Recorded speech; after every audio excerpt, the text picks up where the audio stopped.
If your brain looks like this, it's not a character flaw. It might be ADHD burnout. Hi, I'm Dr. James Thatcher. I run Forest Psychological Clinic in Portland, Oregon. And me and my team here, we do autism, ADHD, learning evaluations throughout the lifetime, and we work with folks who are neurodivergent.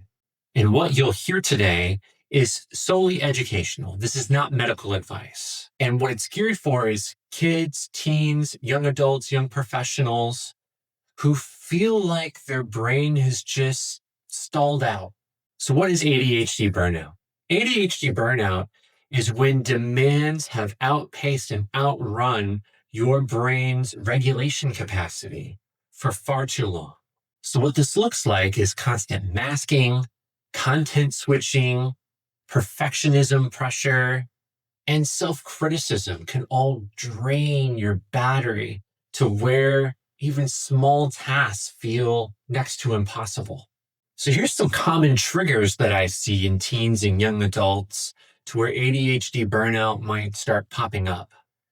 One of those triggers is schedule stacking. So going to school, having sporting events, going to a job after that, social events, all these different demands are starting to stack up. I worked with a patient a while ago to where they said that it felt like that they were spinning all these different plates at the same time and trying to make sure that none of them fell down. Another trigger is transition spikes, to where when a big event is getting ready to happen in their lives, like a move, or they're applying for college, or they're getting a new job, this can be when they start to feel that burnout really get to them. Another one is social masking fatigue. So just keeping it all together while they're out in public and socializing with other people, it's exhausting after a while. And if there's social event after social event after social event, and there's no time for respite, it adds up. Another trigger is sleep chaos, to where if you're not sleeping well, it's going to start to stack up. It's going to be harder to concentrate throughout the day, and that can lead to burnout. And of course, another one, a classic one, is trying to catch up. So pulling all-nighters when you're trying to get ahead with that final or a test coming up, or pulling an all-nighter when you didn't get an essay done. And if you stack that up over time, yeah, that's going to lead to burnout.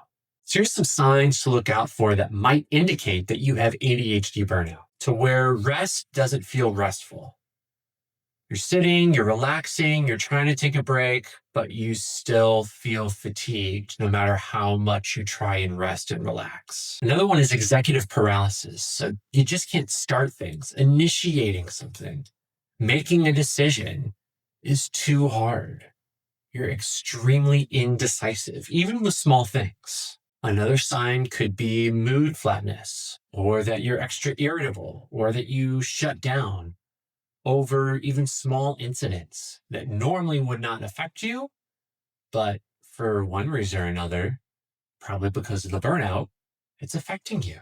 Another sign is sleep swings. So not sleeping enough, oversleeping, fragmented sleep, to where it's hard to actually maintain the sleep. Maybe you fall asleep, but then you wake up and then you fall back asleep, but totally you only get a couple hours and you just don't feel rested. Another sign is to look for physical symptoms that you may be having. So maybe you have an increase in headaches or stomach pain. Your stomach is hurting quite a bit, or different muscle aches all over your body. Your neck hurts, your back hurts. Sometimes when we're under a lot of stress, it can come out in what's called somatic means, to where if we're not dealing with our stress, we can actually feel physical pain. Another sign is a joy drop.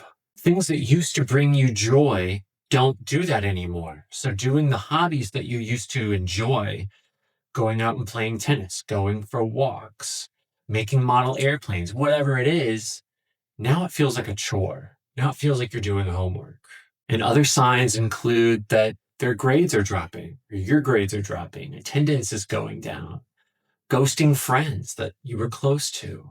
And another one is when procrastination starts to go way up, So procrastination is already a symptom of ADHD, but this is when it's going above and beyond where it normally was, to where maybe you would put stuff off to the last minute now and again, but now you're doing it with almost everything, even things that you enjoy. And if what I've just described sounds like you, and it sounds like you for weeks, so for a long period of time, I want you to start thinking that this might be burnout and not laziness. And again, this video is for educational purposes only. This is not medical advice. But I would like for you to consider a recovery plan. And this is just to give you some ideas, but one recovery plan that I use in therapy is the acronym of DREAM. So let's go through letter by letter. D is for downshift, R is for rest, E is for externalize, A is for adjust, and M is for medical. So let's talk about the D first. Let's talk about how to downshift things when you're feeling burnt out. Downshift demands for 2 to 4 weeks. Now, in the first week, you're going to downshift everything and just do what's viable, what the bare things you got to do in order to just keep going. You're just going to downshift some things so you're not overwhelmed all of the time. So at work or at school, you're going to do the things that you just have to do. Just those. I mean, I hate to use this phrase, but just doing the bare minimum. Just do the things you've got to do that day. One work-related task, one school-related task. Just do that. Another one is to focus on your body. So making sure that you're getting enough food, that you're taking the medications that you're prescribed, and to do at least one self-care thing. Make sure that you're doing one thing in regards to hygiene. Just take a shower. Just do the laundry. Just do your clothes. One thing. Not all of them. One thing. And connection. Make sure that you're reaching out to people that love and support you. And what that could look like is even just a 10-minute phone call to a friend of yours or a parent. Everything else goes into the parking lot. It doesn't go away, but it gets put off to when you can handle it again. It just stays. It's in the parking lot. So you can write down everything else that you have in a notebook of all the different things that you need to get done. And it just stays there for now. The next one that I want to talk about in the DREAM acronym is rest and rhythm. So what you're going to do for this one is you're going to set a consistent wake time. And before you go to bed, you're going to protect that 25 to 30 minutes of just winding down before you go to bed. And the other thing I would like for you to do is to schedule real downtime. So making sure that you're doing some gentle stretching, that you're going on walks, that you're listening to music, maybe even taking showers and listening to music there. Because what I want you to remember is that rest is a tool. It's not a reward. The next one is E, so externalizing executive functioning.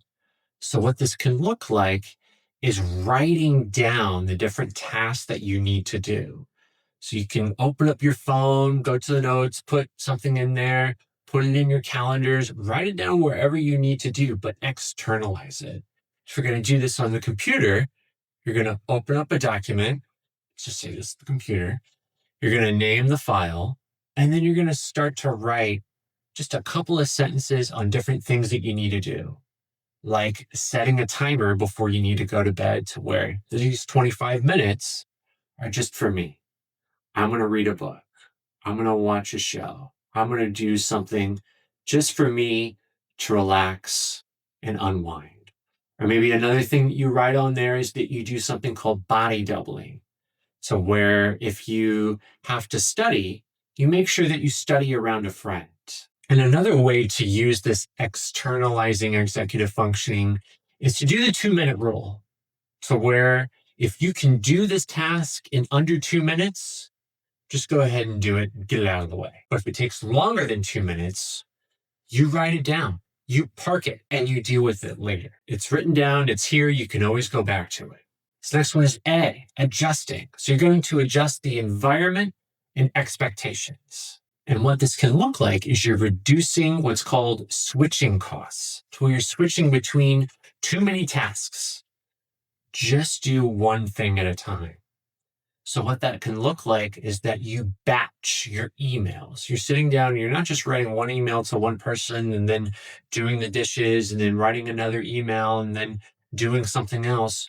You're going to write all 10 emails that you had to do, and then you're done with the emails.